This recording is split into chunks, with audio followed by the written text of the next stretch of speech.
Hi, today I'm going to talk to you about some activities that you could do with a student at the entry level. So, since this level is mostly based off of learning vocabulary, um, most of these activities are related to that, and you could use it for any type of vocabulary lesson. Mine is specifically on animals.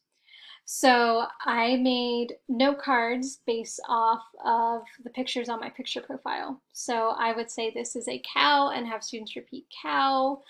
I would say this is a sheep and have students repeat sheep, and go over these cards about 2 or 3 times. After the first time, I would have ask students if they have any of these animals and where they've seen some of these animals.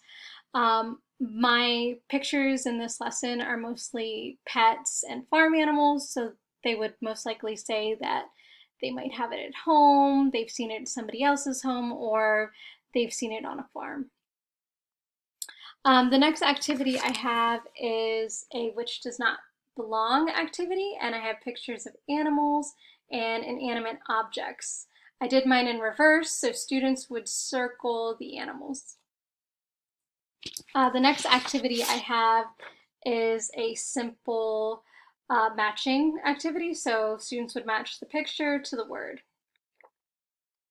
And the last activity I have is an animal bingo. So students would put a chip on whatever animal is called. You could even give them a prize for the winner as well. And if students seem to be struggling with it, you could use the note cards to acclimate them to the vocabulary until they're more comfortable. Thanks for listening, and I hope that you can use these activities in your classroom.